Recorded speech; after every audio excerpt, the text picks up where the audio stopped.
رب اشرح لی صدری ویسر لی امری واحلل عقدۃ من لسانی یفقہوا قولی آمین یا رب العالمین۔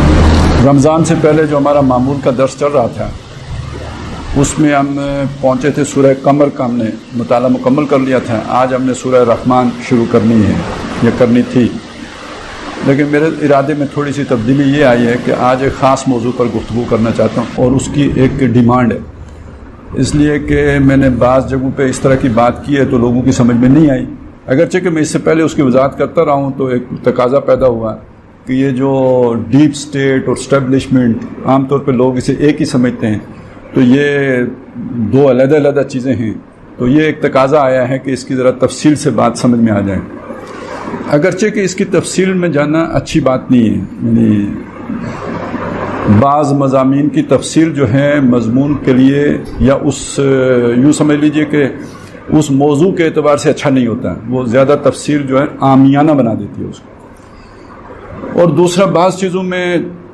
اشارے کنائے اچھے ہوتے ہیں، زیادہ تفصیلات میں جانا خواہ مخواہ اس کو آگ دکھانے یا آگ پر پٹرول چھڑکنے کے مترادف ہوتے ہیں۔ لیکن اب بات جہاں تک ہماری پہنچ چکی ہے اس کا تقاضا یہ ہے کہ بات کو کھول کر دیا جائے، پھر جو بھی اس کا معاملہ ہے تو وہ بعد میں دیکھنے کی بات ہے۔ کسی بات کو تفصیل سے کہنے پر مجھے ایک واقعہ یاد آ گیا، اگرچہ کہ میں عام طور پہ کوشش کرتا ہوں کہ واقعات بیان نہ کیے جائیں، اصولی بات کی جائے، لیکن یہ کہ یہاں میں شروع میں یہ ایک واقعہ بیان کرنا چاہتا ہوں۔ کہانی ہے، حکایت ہے، آپ جو بھی اسے سمجھیں، لیکن سبق آموز ہے۔ اور وہ یہ ہے کہ کہیں جنگل میں بہت سخت سردی پڑی اور اس سردی میں بندر بھی ٹھٹھرنے لگے، تو بڑے بندر نے کہا کہ کہیں سے سوکھی لکڑیاں جمع کرو تو آگ جلائیں گے، الاؤ روشن کریں گے اور پھر اس کے گرد بیٹھ جائیں گے تو تاپیں گے۔ بندروں کے لیے کوئی مسئلہ نہیں تھا، انہوں نے چند منٹ میں سوکھی لکڑیاں ادھر ادھر سے جمع کر لی، لیکن مسئلہ پیدا ہو گیا کہ اب جلائیں کیسے، چنگاری کدھر سے لائیں کہ آگ روشن کریں۔ تو وہاں پہ انہیں کہیں کوئی چمکتا ہوا جگنو نظر آ گیا کسی بندر کو، بندر جگنو اٹھا کے لے آیا، اس نے اسے ڈیری پہ رکھا اور سارے بندر مل کے پھونکے مارنے شروع ہو گئے۔ اوپر درخت پہ ایک بلبل بیٹھا ہوا تھا، اس نے یہ منظر دیکھا تو وہ خیر خائی کے تقاضے کے طور پر اس نے بندروں کو سمجھایا کہ یہ چنگاری نہیں ہے، یہ جگنو ہے، لیکن بندروں نے کان نہیں دھرا اس پہ۔ اس نے اسے نچلی ڈالی پہ آ کے سمجھایا، وہ پھر بھی نہیں سمجھے، وہ یہ سمجھتا رہا کہ ان کو میری آواز کان میں نہیں پڑ رہی، تو وہ اور نیچے آیا، کرتے کرتے ایک بندر کی ریچ میں آ گیا اور اس بندر نے جھپٹا مار کے بلبل کو پکڑ کے کھا لیا۔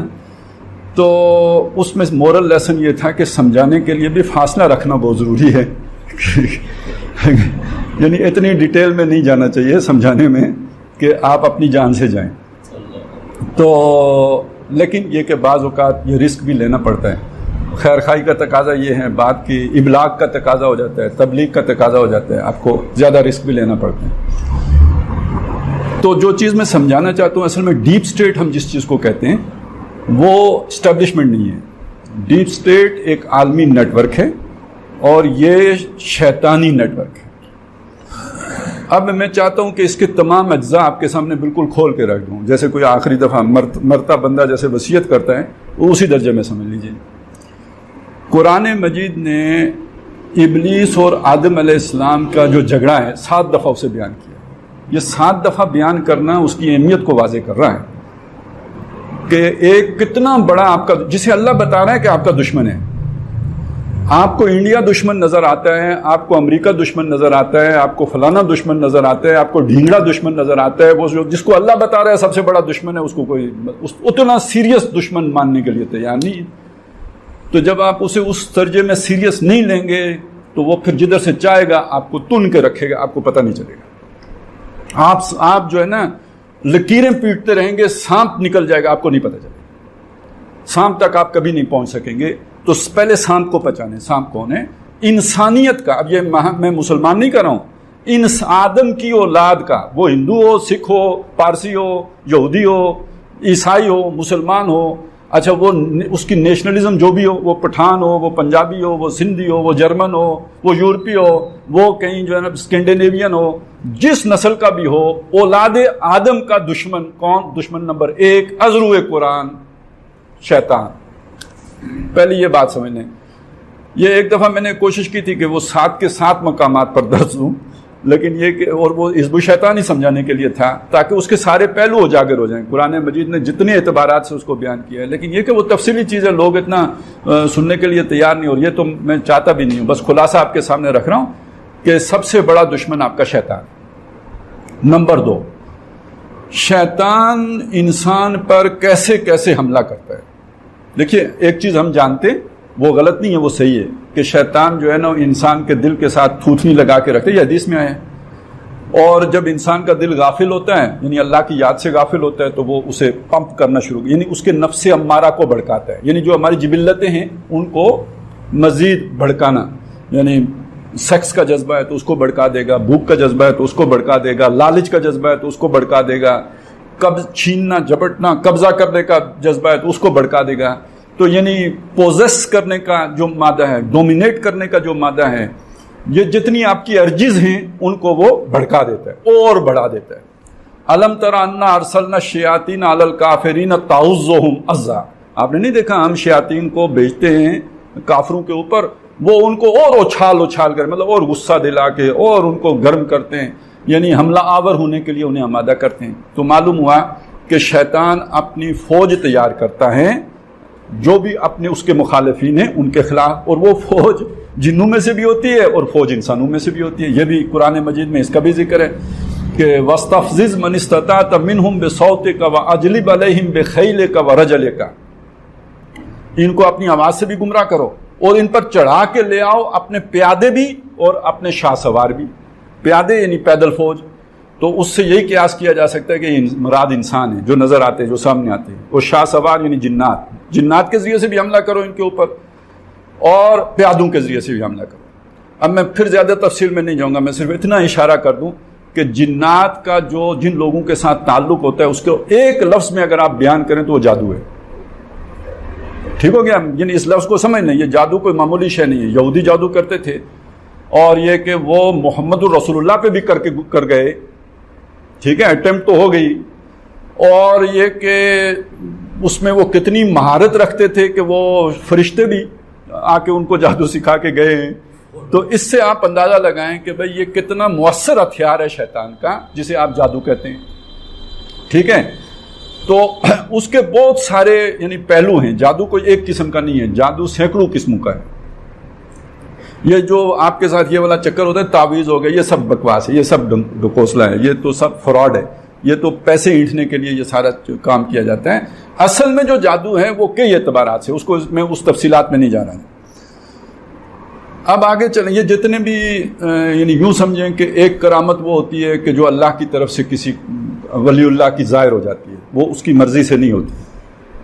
کوئی ولی اللہ اپنی مرضی سے کوئی کرامت نہیں کر سکتا. اللہ تعالیٰ کسی کا اکرام کرنے کے لیے اس سے کوئی کام ظاہر کروا دیتا ہے، یہ اللہ کی طرف سے ہوتا ہے. ٹھیک ہے، ایک کسی کا فن ہوتا ہے، اس کا یہ فن ہے کہ وہ مثلا ایک بندہ یہاں پہ سینٹر کمرے میں کھڑا ہو جائے، نہ اس کے پاؤں زمین پر ہوں، نہ وہ ہوا میں جو ہے وہ کسی شے کے ساتھ لٹک رہا ہو، نہ اس نے کوئی شے پکڑی ہوئی ہو، نہ کسی کا سہارا لے رکھا ہو، یہاں درمیان میں کھڑا ہے. میں کہوں گا کرامت ہے. تو یہ کوئی کرامت نہیں ہوگی. اس کے نیچے شیطان ہوگا جو ہمیں نظر نہیں آتا ہے. یہ شیطان اور اس انسان کی دوستی ہے. سمجھ رہے ہیں میری بات کو؟ اس کرامت کا کمال ہوگا جو دجال کی صورت میں ظاہر ہوگا. کہنے کو کرامتیں ہوں گی، یہ حقیقت میں سارا دجل و فریب ہوگا. یہ وہ کرامت تھی جو ان جادوگروں نے دکھائی تھی جس کو موسیٰ علیہ السلام کا عصا سارا چٹ کر گیا تھا. سمجھ آ رہی ہے میری بات کی؟ تو یہ وہ یعنی فزیکل لاز ٹوٹ جاتے اور اس کے علاوہ کچھ ہو رہا ہوتا ہے. اس کے پیچھے جنات ہوتے ہیں. ہم سمجھتے ہیں کہ یہ سارے انسان ہیں. تو ایک بات تو یہ سمجھ لیجئے کہ یہ شیطان جب انسانوں کے ساتھ انٹریکٹ کرتا ہے تو کچھ لوگوں کو اپنا خاص حالانکہ دوست نہیں بنتا وہ کسی کا، لیکن دوسرے لوگوں کو الجھانے کے لیے ان کو دوستی کا جھانسا دیتا ہے. ویسے اس نے آدم علیہ السلام کو بھی دوستی کا جھانسا ہی دیا تھا. میں آپ کا خیر خواہ ہوں، میں آپ کا بھائی خواہ ہوں، میں چاہتا ہوں کہ یہ دانہ آپ کھا لیں، یہ کھا کے آپ فرشتے بن جائیں گے، بہت نیک ہو جائیں گے، بڑا تزکیہ ہو جائے گا، آپ پیورٹی آ جائے گی، آپ کو نیلی پیلی روشنیاں نظر آنا شروع ہو جائیں گی. مطلب یہی دھندا تھا نا جو اس نے کہا فرشتے بن جائیں گے، آپ کو وہ بادشاہ مل جائے گی جو کبھی ختم نہیں ہوگی. تو نیکی کے رستے حضرت آدم علیہ السلام کو اس نے ورگلایا تھا، برائی کے رستے نہیں. برائی کی طرف تو الٹیمیٹلی جانا ہوتا ہے. وہ شروع میں نیکی کا دانہ ڈالتا ہے، اس کے ذریعے سے گمراہ کرتا ہے۔ یہ میں نے چند مثالیں آپ کے سامنے رکھ دی، میں اس میں بھی زیادہ تفصیل میں اس وقت نہیں جانا چاہتا، بس اس پوائنٹ کو نوٹ کر لیں کہ شیطان انسانوں کو شکار کر کے انسانوں کے خلاف استعمال کرتا ہے، اور وہ اس لیے کہ ہو سکتا ہے میرے پاس اگر شیطان براہ راست آئے تو میں لا حول ولا قوت الا باللہ پڑھ کر اسے بھگا دوں، لیکن جب شیطان انسانی صورت میں آئے گا، میرے دوست کی صورت میں آئے گا، میرے کسی عزیز کی صورت میں آئے گا، میرے کسی پیارے کی صورت میں آئے گا، تو میں اس کی بات کو شاید نہ رد کر سکوں، اس بات کو میں شیطان کی بات سمجھوں گا بھی نہیں۔ ٹھیک ہو گیا جی؟ یہ اب یہاں تک دوسرا نقطہ جو سمجھ، پہلا نقطہ کیا تھا جی؟ شیطان انسانوں کا دشمن ہے۔ دوسرا کیا ہے؟ وہ انسانوں پر حملہ آور ہونے کے لیے جنات کو بھی استعمال کرتا ہے اور انسانوں کو بھی استعمال کرتے ہیں۔ دو باتیں ہوگی، اب آگے چلیں۔ اور یہ جنات اور انسان کی فوجیں ہوتی ہیں، یعنی تھوڑے نہیں ہوتے، پورے پورے قبیلے ہوتے ہیں جو اس کے ساتھ ہوتے ہیں۔ اب اس کو اگر میں آپ کو تھیوریٹیکلی سمجھاؤں، نظری طور پر، علمی طور پر سمجھاؤں، تو مجھے زیادہ وقت بھی چاہیے اور ہو سکتا ہے کہ بات آپ کے سر کے اوپر سے گزر جائے، تو میں اسے سادہ کرنے کے لیے بالکل اور نچلی ڈالی پہ آ کے جگنو کا بتانے کے لیے میں آپ کے سامنے ایک آسان مثال رکھ دیتا ہوں۔ نبی اکرم صلی اللہ علیہ وسلم، ایک اللہ کی طرف سے انہیں جو رہنمائی آتی تھی وہ فرشتے کے ذریعے سے آتی تھی، مقابلے میں شیاطین تھے، ٹھیک ہے؟ تو شیطان، اب میں یہ تو آپ کو پتہ ہے قرآن مجید میں کہ ابو جہل کے پاس شیطان آیا غزوہ بدر میں ایک قبیلے کے سردار کی صورت میں کہ میں اس قبیلے کا سردار ہوں، آپ کا ساتھی ہوں، مل کے لڑیں گے، کوئی پرواہ نہیں ہے، اور یہ ہوگا اور وہ ہوگا۔ تو مطلب یہ ہے کہ حضور کے مقابلے میں شیطان پوری طرح فوج کشی کرنے کے لیے تیار تھا نا۔ اسی طرح کی اور بھی بہت سی روایات ہیں، جب بیعت ہو رہی تھی، بیعت عقبہ اولیٰ تھی یا ثانیہ تھی، تو اس میں جو ہے وہ کسی کو نہیں پتا، خفیہ ہو رہی تھی، جو مدینے سے لوگ گئے ہوئے تھے۔ تو شیطان جو اس وادی کا شیطان تھا، یعنی بڑا شیطان نہیں، وہ چھوٹا شیطان، یعنی ڈی جی صاحب نہیں، وہ جو مقامی ارکارہ ہوتا ہے، کسی تحصیل کی سطح کا جو ارکارہ ہوتا ہے، جو جیسے ایبٹ آباد میں کوئی بیٹھا ہو، تو اس سطح کا جو بندہ تھا، اس نے جا کے ابو جہل کو بتایا تھا کہ تم ادھر دارالندوہ میں، جب سارے وہ مشاورت بیٹھی ہوئی تھی، ادھر جا کے بتایا کہ تم ادھر آرام سے بیٹھے گپے مار رہے ہو اور ادھر جناب بیعت ہو رہی ہے۔ ٹھیک ہے، یہ بات آپ کو سمجھ آ گئی؟ تو اس کا مطلب یہ ہے کہ جو مشرکین مکہ تھے، جو کٹر مخالف تھے، ان مخالفین اور شیاطین کی آپس میں کمیونیکیشن تھی، انٹیلیجنس شیئرنگ ہو رہی تھی۔ وہ شیاطین آ کے ان کو بتا رہے تھے۔ میں کوئی آیت نہیں سنا رہا آپ کو، میں آپ کو واقعات سنا رہا ہوں، کیونکہ آیتیں سنا کے سمجھ نہیں آتی، حالانکہ وہ ہے یوخی بعض میلا بعض ان زخرف القول غرورا ان الشیاطین لا یوخون الی اولیاءہم لیجادلوکم، اور ومن یعش عن ذکر الرحمن نقیض لہ شیطانا فہو لہ قرین، اور وہ اسی طرح اور بھی بہت سا کہ قیضنا لہم القرانا، ان کے لیے ایسے قرین مقرر کر دیتے ہیں جو ان کو اپنا آگا پیچھا سارا کچھ بڑا خوبصورت مزین کر کے دکھاتے ہیں۔ تو یہ بہت ساری آیات ہیں، کوئی ایک دو آیتیں نہیں ہیں، قرآن مجید کا ایک پورا مضمون ہے جس پہ سے لوگ یوں شوں کر کے گزر جاتے ہیں۔ اتنی تیز جو ہے نا کوئی بلٹ ٹرین نہیں چلتی جتنی تیز ان آیات سے ہمارے لوگ گزر جاتے ہیں، مطلب اس پر کوئی غور کرنے کے لیے تیار نہیں ہوتے۔ وَقَالُوا لَوْ كُنَّا نَسْمَعُ أَوْ نَعْقِلُ مَا كُنَّا فِي أَصْحَابِ السَّعِيرِ، تو اس پر غور ہی نہیں کرتے، وہ فار گرانٹیڈ۔ چلیں آگے چلیں۔ تو وہ یہ باتیں ہیں، یہ جو میں نے آپ کو بتایا، یعنی یہ قرآن مجید میں اس کے بالکل واضح، یعنی اشارے نہیں ہیں، نصیں بالکل قطعی صاف کھلی نصیں موجود ہیں، لیکن لوگ نہیں پرواہ کرتے اس کی۔ تو میں نے اس لیے آپ کو یہ واقعات سنا کے بات واضح کر دی، کیونکہ یہ بالکل ٹھوس بات ہوگی۔ آگے چلیں۔ اگلا نقطہ یہ ہے کہ اگر آپ اس چیز کو سمجھنا چاہتے ہیں، مختلف یعنی یہ جو حزب الشیطان بنتی ہے، اس کا کمبینیشن کیا ہے، اس کی جیسے ہوتے ہیں نا وہ انگریڈینٹس ہوتے ہیں، آپ کوئی چیز بناتے ہیں، آپ حلوہ بناتے ہیں، آپ دودھ بناتے ہیں، آپ کوئی بھی شے بناتے ہیں، اس کے اجزاء ہوتے ہیں، وہ اجزاء ملا کے وہ شے بنتی ہے۔ تو یہ جو حزب الشیطان ہے، اس کے اجزاء کیا ہیں؟ اگر آپ نے اس کو سمجھنا ہو تو نبی صلی اللہ علیہ وسلم کی سیرت کو سامنے رکھیں اور ان کے مخالفین کے کردار کو سامنے رکھیں، اس سے بات سمجھ میں آ جائے گی۔ اب میں آپ کے سامنے چند کردار رکھتا ہوں۔ بڑا مشہور کردار ابو جہل، یعنی یہ سمجھ لیں سارے مخالف ایک جیسے نہیں ہوتے، سارے مخالف ایک جیسے، یہ بات پکی سمجھ لیں۔ شیطان کے سارے دوست ایک جیسے نہیں ہوتے، اوپر نیچے تھے، ہم سب اللہ کے دوست ہیں، تو جو مقام نبی کا ہوتا ہے وہ صدیق کا نہیں ہوتا، جو صدیق کا ہوتا ہے وہ شہید کا نہیں ہوتا، جو شہید کا ہوتا ہے وہ عام صالحین کا نہیں ہوتا، جو کسی ولی کا ہوتا ہے وہ عام مسلمان کا نہیں ہوتا۔ سمجھ آ گئی نا بات کی؟ تو اسی طرح شیطان کی دوستی کے بھی مدارج اور مراحل ہیں، سارے برابر نہیں ہوتے، کوئی اونچا ہوتا ہے کوئی نیچا ہوتا ہے۔ اور پھر یہ کہ جو اللہ کے دوست ہوتے ہیں ان میں بھی کوئی ہوتا ہے مبلغ ہوتا ہے, کوئی ہوتا ہے جو زاہد ہوتا ہے, کوئی ہوتا ہے عابد ہوتا ہے, کوئی ہوتا ہے جو وہ مجاہد ہوتا ہے. تو مختلف لوگوں کی مختلف صلاحیتیں ہوتی ہیں. اسی لیے جنت کے اتنے سارے دروازے ہیں نا, کوئی روزے داروں والا علیحدہ ہے, نمازیوں والا علیحدہ ہے, صدقہ خیراتوں والا علیحدہ ہے, بہت سارے دروازے ہیں جن سے لوگ جنت میں داخل ہوں گے. تو اسی طرح شیطان کی پارٹی بھی, جہنم کے بھی دروازے بہت سارے ہیں نا, وہاں بھی تو ایک دروازہ, اس کا مطلب ایک جیسے لوگ نہیں ہوں گے, مختلف قسموں کے لوگ ہوں گے. تو ان قسموں کو آپ سمجھ لیں. مطلب ایک قسم ہے جسے ہم ابو جہل کے نام سے جانتے ہیں, میں بڑے بڑے نام لوں گا, ایک ایک نسل کا بڑا بڑا آدمی, نسل نہیں کہ کیٹیگری کہہ لیں, ایک ایک کیٹیگری کا بڑا بڑا آدمی. ابو جہل ایک کریکٹر ہے, اور ابو جہل کے کریکٹر کے ساتھ آپ کیا سمجھیں گے؟ ایک ضدی, ہٹ درم, کٹر مخالف, کھلا مخالف, کوئی ایک خیر کی بات بھی ماننے کے لیے تیار نہیں. یہ اس کریکٹر کا نام ابو جہل ہے. اس کریکٹر کے اندر مخالفت, اناد, دشمنی کوٹ کوٹ کے بھری ہوئی ہے, لیکن اس میں دھوکہ دہی نہیں ہے. ننگا دشمن ہے آپ کا, اوریاں دشمن ہے, صاف کھلا دشمن ہے, اس کے اندر دھوکہ نہیں ہے. اچھا, اب اس کے نیچے ایک کریکٹر اور ہے, مطلب وہ میں بیان کر دیتا ہوں لیکن شاید آپ کو اچھا نہیں لگے گا. ابو لہب کا کریکٹر ہے, ایک بزدل, کم ہمت, لالچی, مفاد پرست انسان. ابو جہل کے مقابلے میں ایک نکھٹو ترین آدمی, لیکن چمکتا دھمکتا, گلومنگ فیس, چہرہ نورانی.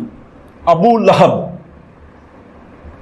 ٹھیک ہے نا, جس کے چہرے پہ گویا نور برس رہا ہے. ایک قبیلے کا سردار ہے, بڑی ساکھ کریڈیبلٹی رکھتا ہے. اندر سے کیا ہے؟ آر چور ہے. یہ آپ پتہ نہیں, وہ ومراتو ہما لتل خطب, اس کی ایک تشریح تو یہ ہے نا کہ اس کی مونج کی رسی ہے اس کے, اور وہ جنگل سے لکڑیاں کاٹ کے لاتی ہے. بھائی, جس آدمی نے نبی صلی اللہ علیہ وسلم کی پیدائش پر اپنی لونڈی آزاد کر دی, یعنی جس کے گھر میں لونڈیاں تھیں تو اس نے ایک آزاد کی ہے نا, تو اس کی بیوی وہ جا کے جنگل سے لکڑیاں کاٹ کے لائے گی. یہ اصل میں وہ کلید بردار تھا مکے کے توشہ خانے کا, خانہ کعبہ کا توشہ خانے کا, اور وہاں پہ اسی طرح کوئی بہت قیمتی آ رہے. دیکھیں تاریخ کیسے اپنے آپ کو دہراتی ہے, بات سمجھیں خدا کے واسطے. اس کے وہاں بھی آ رہا تھا اور وہ اس نے چرا لیا تھا, اور وہ تھا اس کے گلے میں, جسے کہا گیا کہ یہ اپنے گلے میں وہ ہار ڈالے ہیں. اب تو بہت قیمتی, لیکن اصل میں یہ مونج کی رسی کی طرح ہے جس میں ہم اسے پھر آخرت میں جو ہے نا گلا گھونٹیں گے اس کا. تو یہ ایک کردار, یہ انتہائی لالچی, انتہائی فریبی, اور یہ کہ بزدل, کم ہمت, یعنی کافروں کا منافق, کافروں کا منافق. ایک کردار اور ہے, ابو لہب پر بھی قرآن مجید بڑا مطلب یعنی بہت جل کے بات کی ہے اللہ تعالیٰ نے. تبت یدا ابی لہب وتب ما اغنی عنہ مالہ وما کسب سیصلی نارا ذات لہب وامرأتہ حمالۃ الحطب فی جیدہا حبل من مسد. یہ تو بڑا مطلب غضبناک انداز ہے. لیکن جو غضب آپ کو نظر آئے گا ولید بن مغیرہ پہ, وہ غضب کسی پر بھی نہیں. ایک جگہ پہ نہیں, یعنی میرا خیال ہے 3-4 جگہوں پہ ولید بن مغیرہ کا ذکر ہو. ہر جگہ ایک دم جیسے کوئی بھڑک نہیں اٹھتا, اس طرح اللہ تعالیٰ غضبناک ہو جاتا. سورہ مدثر میں انہ فکر وقدر فقتل کیف قدر ثم قتل کیف قدر ثم عبس وبصر ثم نظر ثم عبس وبصر, مطلب یہ سارا کر کے, اور اس کے بعد فقال ان ھذا الا سحر یوسر, اور یہ سارا اس کا وہاں پہ ذکر آ گیا ہے. سورہ قلم میں نون والقلم وما یسطرون, اس میں ولا تطع کل حلاف مہین ہماز مشاء بنمیم مناع للخیر معتد نسیم عتل بعد ذلک زنیم ان کان ذا مال و بنین اذا تتلی علیہ آیاتنا قال اساطیر الاولین ان ھذا الا سحر یوسر. تو اساطیر وہ آخری کنکلوژن ایک ہی ہے, لیکن پیچھے جو اللہ نے اسے سنائی ابو جہل کو تو نہیں سنائی. بلکہ اگر آپ اس نظر سے قرآن مجید پڑھیں گے تو ابو جہل پر اظہار تعسف ہے, افسوس کا اظہار کیا گیا کہ یہ ایمان لے آتا تو کتنا اچھا ہوتا. یعنی اگر حضور نے دعا مانگی تھی 2 عمر میں سے ایک دے دے, تو مطلب دونوں کوالٹی میں ایک ہی تھے نا. ابو لہب آ بھی جاتا تو کیا کرتا, وہ عبداللہ ابن ابی ہی ہوتا, اور ولید بن مغیرہ آ جاتا, وہ کیا شخص تھی. اب اس کے سمجھیں, مال و دولت بھی بہت تھا, بہت امیر کبیر آدمی تھا, یعنی وہ مکے کا قارون سمجھے اسے, اور صاحب حیثیت بھی بہت تھا. کوئی طبقہ نہیں تھا جس میں اس کا انفلوئنس نہ ہو, ہر جگہ پہ اس کے اثرات, یعنی وہ جیسے بڑا چودھری ہوتا ہے, وہ بڑا اثر و رسوخ والا چودھری تھا. یعنی ابو جہل سے بھی ایک اعتبار سے اس کی جو ہے نا اثر و رسوخ زیادہ تھا.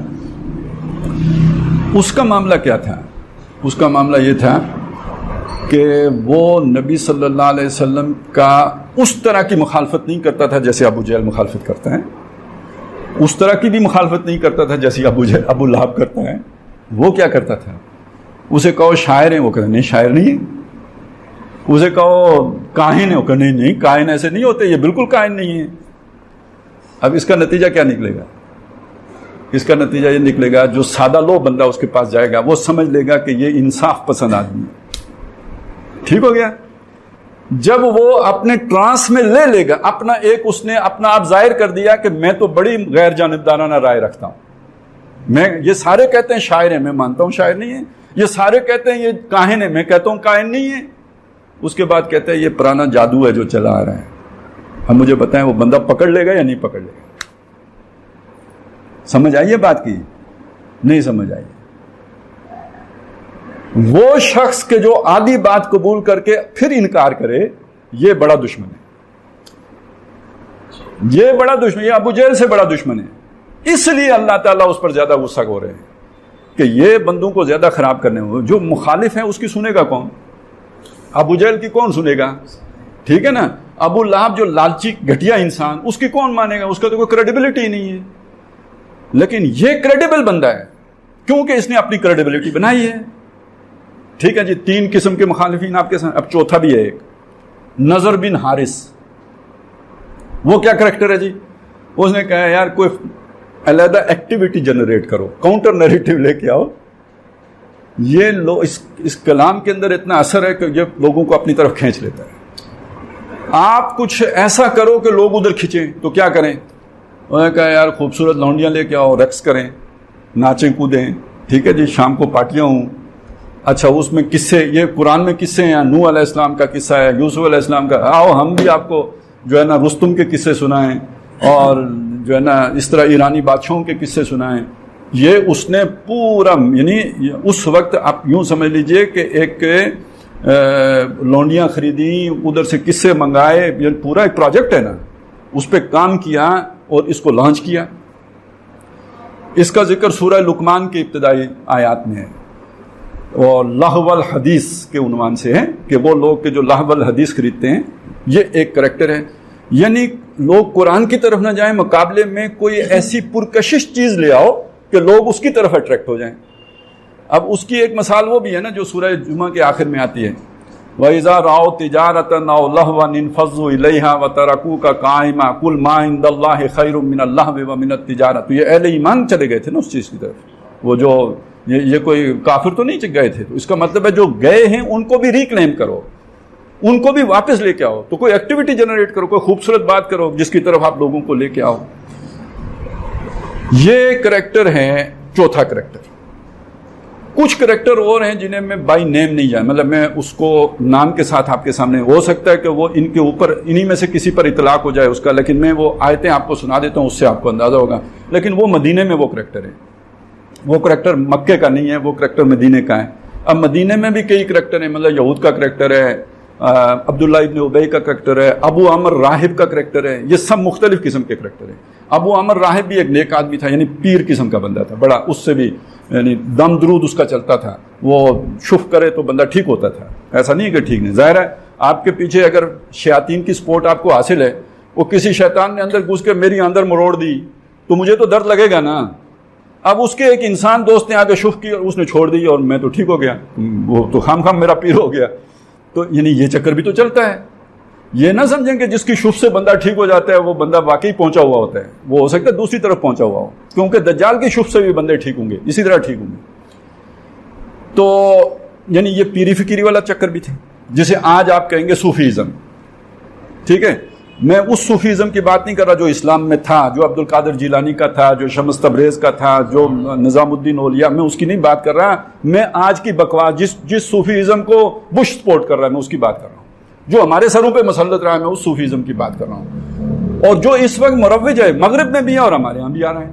ٹھیک ہے, جو یونیورسٹیوں میں پڑھایا جائے, جس کے لیے یونیورسٹیاں بن رہی ہیں اور ملک ریاض جیسے لوگ 400 کنال گوگی جیسی خواتین کو دے رہے ہیں. یہ کون سا, یہ مجھے بتائیے عبد القادر جیلانی کا صوفیزم آئے گا اس سے؟ نہیں, یہ روحانیت آئے گی یا روحانیت آئے گی؟ تو یہ ساری شیطنت کے لیے ہو رہا ہے. تو اب یہ ایک کریکٹر ہے, اس اعتبار سے قرآن مجید نے ایک مطلب بیان دیا ہے, اس کو سمجھ لیں, شاید وہ کسی کے اس سے بات سمجھ میں آ جائے. وَمِنَ النَّاسِ مَن يُعْجِبُكَ قَوْلُهُ فِي الْحَيَاةِ الدُّنْيَا وَيُشْهِدُ اللَّهَ عَلَى مَا فِي قَلْبِهِ وَهُوَ أَلَدُّ الْخِصَامِ. ایک آدمی ہے جو اندر سے سخت مخالف ہے, سخت ترین مخالف ہے, الد الخصام, یہ سپرلیٹو ڈگری ہے. خصام جو ہے خصیم مبین, وہ جو کہ سخت جھگڑالو نا, کسی کا بھی جھگڑا. مجھے لگتا ہے یہ خصم کا لفظ ادھر ہی سے بنا ہے, یہ جو نا, یعنی وہ خامد جس طرح ہر وقت وہ بیوی کو پہلے وقتوں میں جیسے ڈانٹ ڈپٹ کرتے رہے, وہ ایک طرح کی دشمنی ہی کر رہا ہوتا تھا, یعنی غلام بنا کے رکھتا تھا. تو شاید کسی نے دل جلے نے اسے خصم ہی کہہ دیا, چل بھائی. تو خصیم مبین, تو اسی سے الد الخصام, یہ لد جو ہوتا ہے نا, اس میں شدت, یعنی وہ قوم لدہ, سخت جھگڑالو قوم.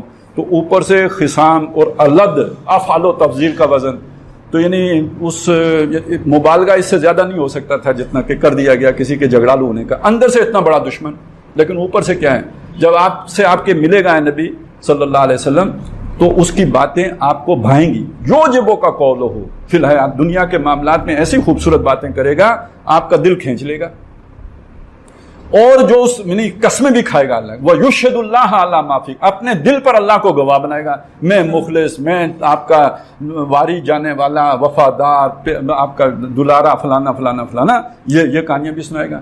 وَإِذَا تَوَلَّى, اور جب وہ مڑ کے جائے گا, یعنی یہ کہانی سنا کر آپ کا دل رام کر کے جب مڑ کے جائے گا, سعیٰ فِی الْأَرْضِ لِیُفْسِدَ فِیہا وَیُہْلِکُ الْحَرْثَ وَالنَّسْلَ وَاللَّهُ لَا یُحِبُّ, وہ جا کے کھیتی بھی تباہ کرے گا, نسل بھی تباہ کرے گا, زمین میں فساد مچائے گا. یہ اس کے کام ہے. اندر خانے یہ ہے, اوپر سے یہ آپ کا ہمدرد, آپ کا بہیخواہ اور بہترین. اب میں اس جگہ پہ پتہ ہے کس کو رکھتا ہوں, یعنی مجھے وہاں پہ کسی کا نہیں پتا, مطلب عبداللہ ابن ابی پہ بھی یہ فٹ ہو سکتی ہے, اور بھی لوگ ہیں, وہ کہا بھی گیا ہے مختلف لوگوں کا, ہو سکتا ہے کسی پہ فٹ ہو جاتی ہو. اب میں چاہتا ہوں کہ یہ کریکٹر ہم آج کے دور میں لے کے آئیں, تو پہلے میں اسی کو لے کے چلتا ہوں. یہ میں فٹ کرتا ہوں, اچھے مقررین, اچھے لکھاری, ان سب پہ یہ فٹ ہو جائے گی. ٹھیک ہے, موٹیویشنل سپیکر, بات میں ہوتا کچھ نہیں, کہانی لمبی, اور وہ لوگوں کو اپنی طرف اٹریکٹ کر کے قرآن کے اصل پیغام کو چیستہ بنا دیتے ہیں. قرآن ایک کتاب مبین ہے, جب آپ اس قرآن کو الجھا دیتے ہیں تو اس کو کتاب مبین نہیں چھوڑتے, آپ اس کی وضاحت کو ایک گنجلک شے بنا دیتے ہیں. تو یہ لوگ کام کر رہے ہیں آپ کے سامنے, بہت سے لوگ ایسا کام کر رہے ہیں. اس سے آگے چلیں, یعنی بڑا پیچیدہ اسلوب, بہت ہی پیچیدہ بات, نہ سمجھ میں آنے والی, لیکن الفاظ ایسے ہوں گے کہ آپ کے دل کو کھینچ لیں گے. آپ سنیں گے, آپ کو لگے گا یار بڑا لمحہ ہے, بڑا پہنچا ہوا بندہ ہے, بہت بڑا انٹلیکچوئل ہے, بڑا لٹریری ہے, لیکن یہ کہ حاصل کیا ہوگا, جلیبی. یعنی آپ کے سمجھ میں کوئی ڈائریکشن کبھی بھی نہیں آئے گی کہ بھئی اس رخ پہ چلنا ہے. ایک گول مول بات ہوگی 6 گھنٹے کی تقریر کے بعد, اور آپ بالکل پوزس رہیں گے کان لگا کے, لیکن اٹھ کے جائیں گے تو آپ کو کوئی سمجھ نہیں ہوگی کہ کیا سمجھایا تھا اور کیا نہیں سمجھایا تھا. موٹی بات اگر آپ یہ سمجھ لیں. اور ایسے فنکار کتنے, یہ من باتوں سے موہ لینے والے. اقبال بڑا اپدیشک ہے, من باتوں سے موہ لیتا ہے, اور یہ گفتار کا غازی بن تو گیا, کردار کا غازی بن نہ سکا. تو اس طرح کے بہت سے لوگ ہوتے ہیں. تو اقبال چونکہ سچا بندہ تھا, اس نے اپنی غلطی کا اعتراف کر لیا. یہ جو ہوتے ہیں, اب مطلب میں آپ دیکھیں نا, 2002-03 میں عامر لیاقت کا جو طوطی بولتا تھا, تو پرویز مشرف بھی یہ کہتا تھا کہ میں 2 ہی بندوں کو سنتا ہوں, ایک عامر لیاقت کو اور دوسرا غامدی صاحب. ٹھیک ہے, غامدی صاحب ذرا زیادہ پختہ بندے ہیں, لیکن یہ کہ عامر لیاقت کی اصلیت تو کھل گئی ہے نا. کول تو اس کا بھی بڑا پیارا ہوتا تھا, معلوم ہوتا ہے اس سے زیادہ حسین بات, پیاری بات, دلکش بات, پر لطف بات, اور من باتوں میں موہ لینے والی کوئی کر ہی نہیں سکتا. لیکن اب آپ کے سامنے نا وہ کیا شے نکلی ہے, کھل گئی نا ساری بات. یہی دجل ہے, یہی دجالیت ہے, یہی فریب ہے. یعجبک قولہ فی الحیات الدنیا, اندر سے کیا ہے وہ پتہ نہیں ملک ہے کہ شاہ ہے, کیا ہے وہ جو اب کہانیاں سنا رہی ہے اس کی تیسری بیوی. تو بہرحال ایک کردار تو اس طرح کے. یہ ایک عامر لیاقت نہیں, میں نام سب کے نہیں لے رہا, اب آپ کی اپنی قوت پرواز ہے خیال کی کہ ادھر جوڑیں نا. اس طرح کے بہت سے کریکٹر ہیں, ان کو جوڑیں عامر لیاقت کے گرد, پورا کنبہ بنائیں, اور کنبہ موجود ہے اور فیسیلیٹیٹڈ ہے, ٹھیک ہے, اس کو فنڈز ملتے ہیں اور ان کو پروموشن ملتی ہے, وہ ان کو میڈیا میں جگہ ملتی ہے, پرائم ٹائم ملتا ہے. ٹھیک, آگے چلیں. ابو جہل کے کردار میں آپ مودی کو رکھ لیں, ابو جہل کے کردار میں بش کو رکھ لیں, اگر آپ اسرائیل کو رکھ لیں, جس کو مرضی رکھ لیں, لیکن ادھر ان کو تو پرے کریں نا, چھوڑیں ان سے. ہمیں کیا, ابو جہل تو سامنے ہے, کام ہی ختم. اب آ جائیں ولید بن مغیرہ پہ. ولید بن مغیرہ کیا جی؟ ولید بن مغیرہ ایک مالدار آدمی ہے, اور وہ کوئی بات آپ کی بھی مانتا ہے, لیکن ساتھ ہی آپ کا مکو بھی ٹھپ دیتا ہے. یہ جتنے بھی اس طرح کے دانشور ہیں نا, اب میں وہ عامر لیاقت والا کریکٹر اور ہے, یہ اور کریکٹر بیان کر رہا ہوں, جن کا فیس مسلمانی والا ہے, ان کی ذاتی زندگی مسلمانوں والی نہیں ہے.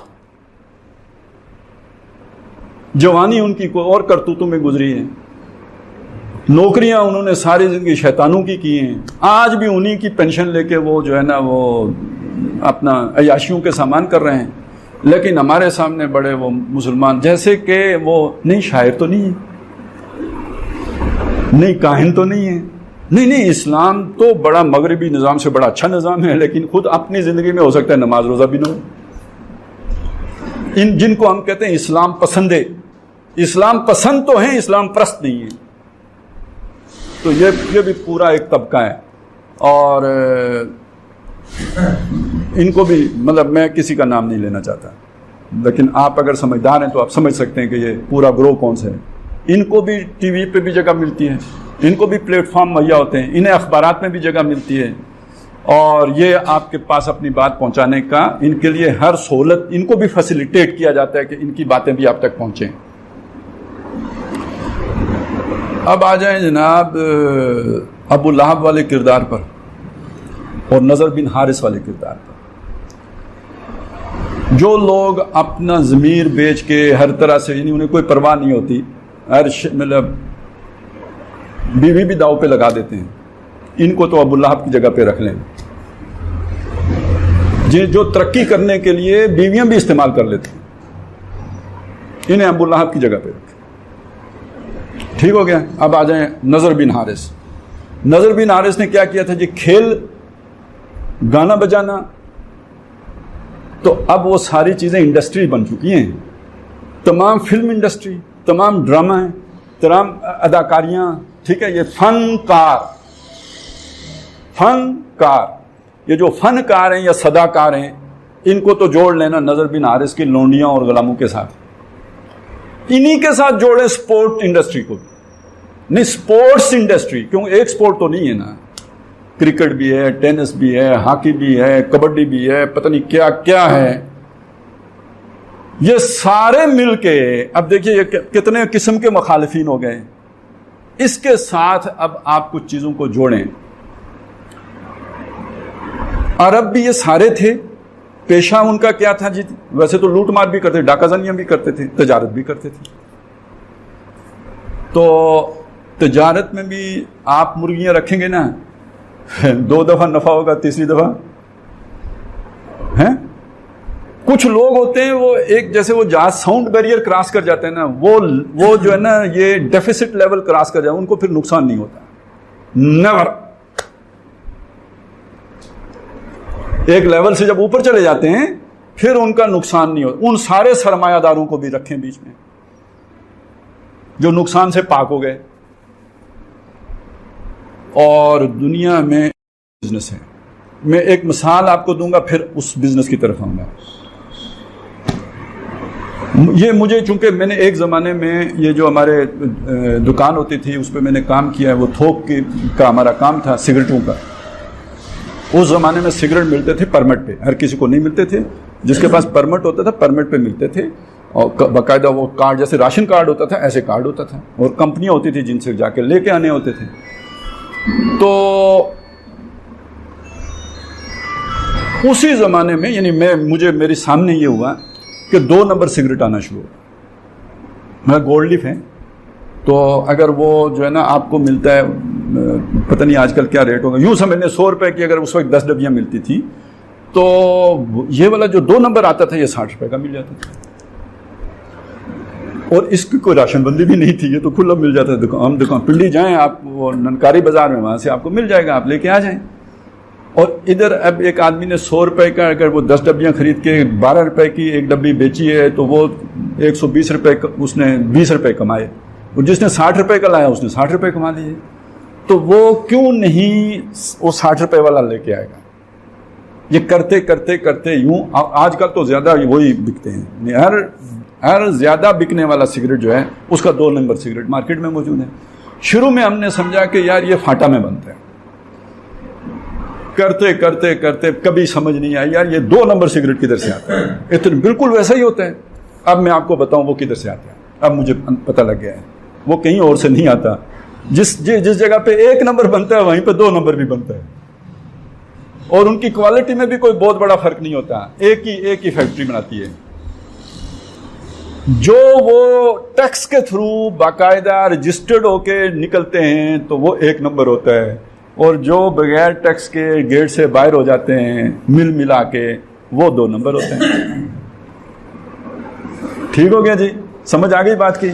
لیکن آگے جا کے مسئلہ بن جاتا ہے جب یہ ساری منی جو ہے, یہ ساری منی وہ ادھر آگے تو مسئلہ نہیں ہے, ادھر پیچھے جو جمع ہوئی ہے 60 روپے فیکٹری میں تو آ گئے ہیں, آپ کے رجسٹر میں شو نہیں ہو سکتے. سمجھ گئے؟ یہ ساری بلیک منی ہو گئی. یہ کون سی منی ہو گئی؟ بلیک. اب اس کو وائٹ کرنے کے لیے منی لانڈرنگ ہے. سمجھ آ گئی بات کی. یہ ایک بات میں نے آپ کو بتائی. دوسری, ہر ڈرائیور جانتا ہے افغانستان سمندر کے ساتھ نہیں لگتا. افغانستان میں چیزیں ڈیوٹی فری آتی ہیں. ہمارے ہاں جو بھی چیز آتی ہے اس پہ ڈیوٹی لگتی ہے.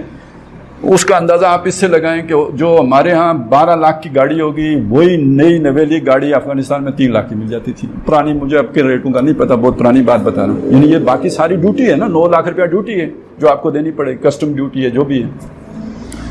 اب جو مال بھی آیا وہ کنٹینر میں تو آیا افغانستان کے لیے, کراچی پورٹ پہ اترا, گیا, اور پرلی طرف گیا یا نہیں گیا, اکثر جاتا ہے, بعضوں کا نہیں بھی جاتا ہے. وہ اتر گیا, پہلے لنڈی کوتل اترتا تھا, پھر وہ آپ کو پتہ ہے ایک باڑا بنا, پھر ایک اور باڑا بنا, ٹھیک ہے نا, وہ اس کو پتہ نہیں کچھ اور کہتے تھے, باڑا نہیں کہتے تھے, کارخانوں بازار بنا. تو یہ 3 کا تو مجھے پتہ ہے. لنڈی کوتل سے بھی پہلے اگر کچھ تھا تو اس کا مجھے نہیں پتہ. یہ جگہ ہوتی تھی جہاں سے جا کے لوگ پھر وہ چیزیں خرید کے لاتے تھے. اچھا, اب تو وہ باڑا پنڈی میں بھی بن گئے, ٹھیک ہے. اب یہ جتنا بھی یہ والی منی ہے, اچھا یہ تو میں نے آپ کو بہت ہلکی سی بات بتائی ہے نا, یہ تو صرف مثال دے کے سمجھا رہا ہوں, سگریٹ کی مثال دے کر, اور یہ چیزیں آپ کو معلوم ہے. باقی اتنا ٹریڈ ہمارے ہاں ظاہراً نہیں ہوتا جتنا یہ انڈر دا ٹیبل ہو رہا ہوتا ہے. یہ ساری بلیک منی بنتی ہے.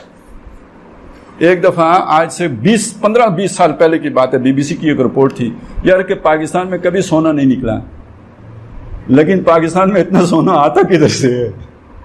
آپ کو سمجھ آئی؟ پاکستان اصل میں یوں سمجھ لیجئے کہ وہ ایک سلک روٹ تو ہوتا تھا نا, اب جو یہ بنا رہے ہیں کیا سی پیک, لیکن سمگلنگ کا یہ جنکشن ہے.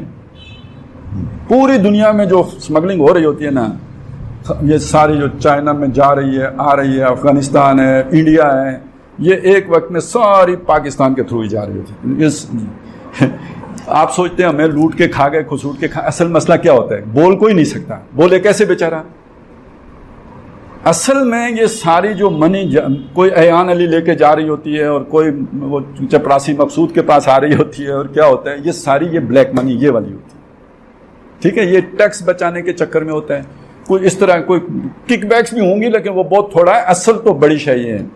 اب میں یہ جو چیز آپ کے سامنے, یہ سارے مختلف آپ کے سامنے چیزیں رکھی ہیں, یہ بظاہر میں نے علیحدہ علیحدہ کر دی ہیں. وہ کٹر مخالف دین کا, یہ کھلاڑی, یہ فنکار, یہ صداکار, یہ گلوکار, یہ ایکٹر اور یہ ایکٹریس, ٹھیک ہے. اچھا یہ جناب ایک اور بھی چیز وہ میں بھول ہی گیا, وہ جو نظر بن حارث جو لونڈیاں لے کے آتا تھا, آج اس کے لیے مقابلہ حسن منعقد ہوتا ہے، مس یونیورس، مس پاکستان، مس انڈیا، مس فلانی، مس ٹنگڑی. یہ کیا ہوتا ہے؟ وہ جن لوگوں نے بلیک منی جنہوں نے جمع کی ہے، جن لوگوں نے وہ جو جسے میں نے کہا تھا کہ وہ نکل گئے ہیں ڈیفیسٹ لیول سے اوپر چلے گئے، جن کا کبھی اب خسارہ نہیں ہوگا، جن کی سرمایہ اتنا ہو گیا ہے، انہیں عیاشی بھی کرنی ہے. تو انہوں نے عیاشی کیا مطلب چوڑیوں کے ساتھ کرنی ہے؟ ان کا یہ لیول ہے؟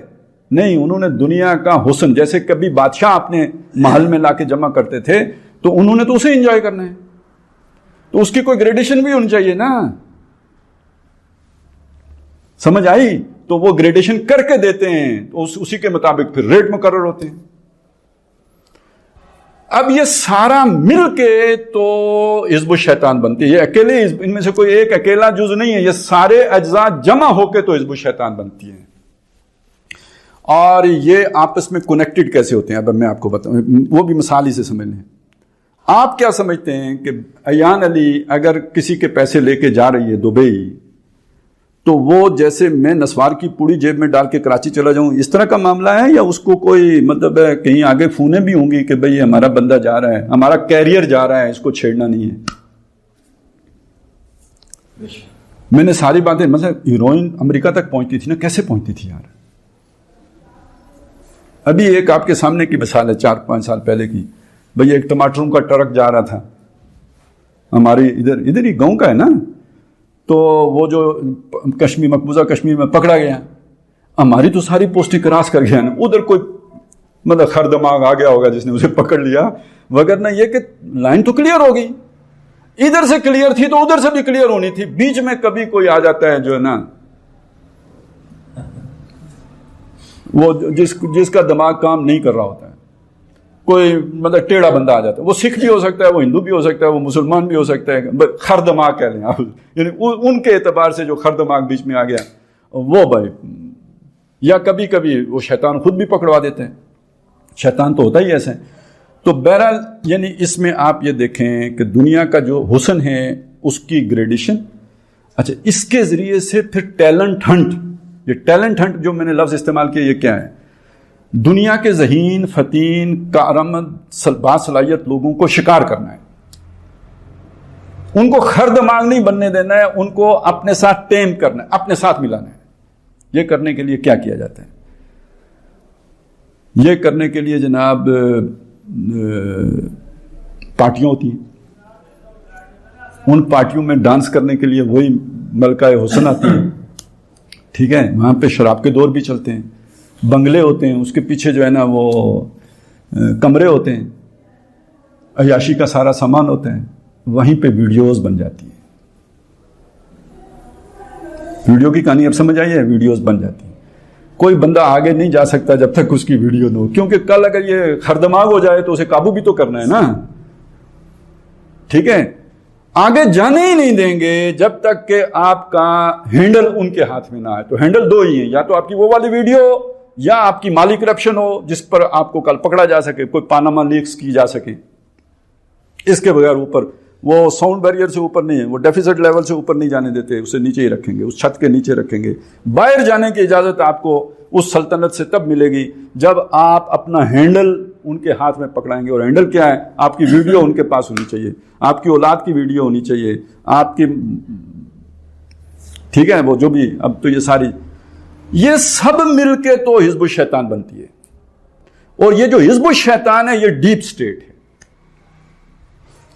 اور یہ ڈیپ سٹیٹ کہاں ہوتی ہے؟ جیسے میں ہوں، ایک آدمی ہوں، میرے اندر نفس امارہ بھی ہے، نفس لوامہ بھی، یہ میرے اپنے اندر بلڈ ان ہے، اللہ کی طرف سے. اب اس کو پھونکے آ کے شیطان مارتا ہے، وہ اندر گھستا ہے اور یہ اس کو ایکٹیویٹ کرتا ہے، یہ نفس امارہ کو. ایسے ہی آپ کا ایک سٹیٹ کرافٹ ہے، آپ کا ایک سٹیٹ سٹرکچر ہے، آپ کے ادارے ہیں، اس کے مختلف محکمے ہیں. ان میں آپ یعنی اس طرح کے لوگ جو ایک اسمگلروں کے ساتھ ملا ہوا ہے، ایک حسن پرست ہے، وہ پارٹیوں میں جانے والا ہے، ایک یہ ایان علی کو پار کرنے والا ہے.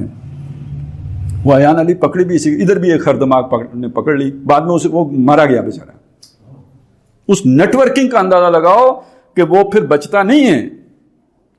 اور یہ ان کا جو بندہ بھی بیچ سے رول آف دا گیم کی خلاف ورزی کرے وہ نہیں بچتا، وہ بے نظیر ہو تب بھی نہیں بچتا، وہ ضیاء الحق ہو تب بھی نہیں بچتا.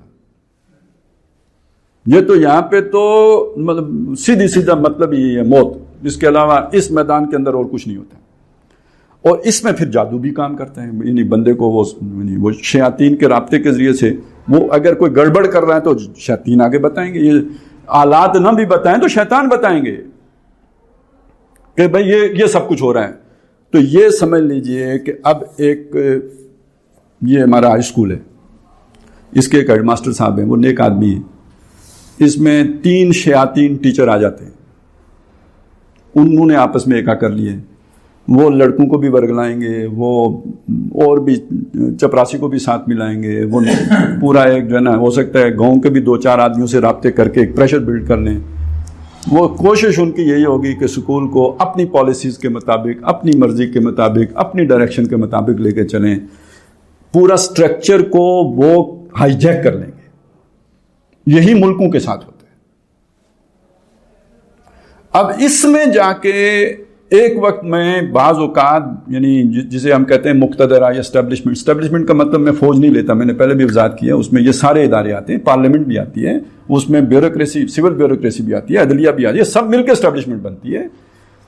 تو اب ان کے اندر اچھا اسی طرح صحافی آتے ہیں، وہ یوجب القول والے میں تو صحافی بھی آئیں گے نا، ان کی باتیں یعنی ظاہر چکنی چپڑی باتیں تو وہی کرتے ہیں. حاشرین تو سارے وہی ہیں، ایک موقف پہ جمع کرنے والے تو وہی ہیں، بیانیہ تشکیل دینے والے تو یہ بیانیہ تشکیل دینے کے بعد اسے پہنچانے والے، ابلاغ کرنے والے سارے صحافی ہیں. اب ان کے اندر بھی ان کے سارے لنکس موجود ہوتے ہیں، یہ کنیکٹڈ ہیں آپس میں. اب آپ سوچیں کہ ایک چینل جو ٹرینڈ سیٹر ہے اس پر کوئی خبر چلے گی تو باقی اس کو چلائیں گے یا نہیں چلائیں گے؟ تحقیق بعد میں ہوگی کہ سچی ہے کہ جھوٹی ہے.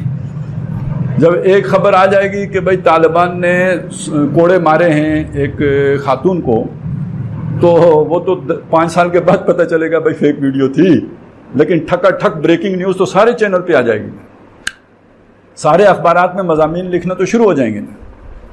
یہ سارا ایسے نہیں، یہ خود بخود نہیں ہو رہا ہوتا ہے، اس کے پیچھے برین ہوتا ہے، اس کے پیچھے منصوبہ ہوتا ہے، اس کے پیچھے کچھ شیاطین ہوتے ہیں جو یہ سب کرا رہے ہوتے ہیں.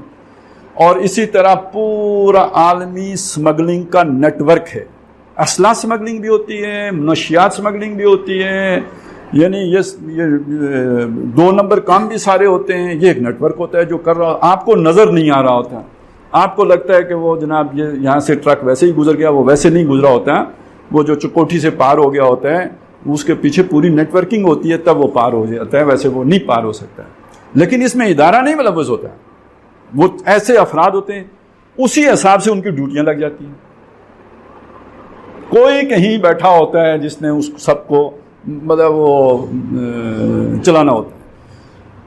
یہ اچھا اب اس میں نے آپ کو وہ فلم انڈسٹری کا تو بتا دیا، کھیلوں کا بھی آپ سمجھیں. مسئلہ یہ ہے کہ ایتھلیٹ ایک بہترین جسم جس کا ہوگا وہ ایتھلیٹ ہوگا. عام آدمیوں کے مقابلے میں ایتھلیٹ کا جسم ایک مطلب اس کے مسلز دیکھیں وہ دیکھیں تو ایک تو یہ وجہ ہوتی ہے کہ جن سے مخالف کے لیے ان میں اٹریکشن زیادہ ہوتی ہے، وہ گندے کام کے لیے وہ زیادہ آسانی سے مطلب وہ نوجوانی ہوتی ہے، کیونکہ 36 سال سے اوپر تو کسی نے یعنی کرکٹ جیسا کھیل بھی 36 سال کے بعد نہیں کھیلا جا سکتا، تو باقی تو جو ٹف کھیل ہیں وہ تو اس سے بھی پہلے بندہ فارغ ہو جاتا ہے. دوسری بات یہ ہوتی ہے کہ ان کے ذریعے سے ٹرینڈ سیٹ کیے جاتے ہیں. اب ٹرینڈ سیٹنگ کو بھی سمجھ لیں. ٹرینڈ سیٹنگ کیا ہے؟ ایک ماڈل ہے، لڑکی ہے، اس نے کسی ڈرامے کے اندر پائنچے اونچے کر لیے، یہ آج سے 20 سال پہلے کی بات ہوگی. اب پورے پاکستان میں فیشن ہو گیا عورتوں کے پانچے اونچے کرنے کا. اب اس کے لیے نہ فنڈ خرچ کرنے پڑے، نہ تبلیغ کرنی پڑی، نہ صحافیوں کو پیسے دینے پڑے، نہ مولویوں کو دینے پڑے، کچھ نہیں کرنا پڑا. صرف آپ نے ایک عورت سے ایک طرح کا لباس پہنوایا اور وہ لباس فیشن بن گیا. ان سے یہ کام بھی لیا جاتا ہے. اسی طرح کھلاڑی ہیں، وہ بھی ٹرینڈ سیٹر بن جاتے ہیں. اب شاہد آفریدی اگر جس طرح کا لباس پہنے گا تو کیوں نہیں باقی اس طرح کا لباس پہنیں گے؟ اگر بھٹو صاحب کا ہیئر کٹ لوگ اختیار کر سکتے ہیں تو جن کو شاہد آفریدی سے محبت ہے وہ کیوں نہیں اس کی طرح کا جو ہے وہ بننے کی کوشش کریں گے؟ اب میں یہاں پہ بس آخری بات کہنا چاہتا ہوں اس کو سمجھانے کے لیے. جب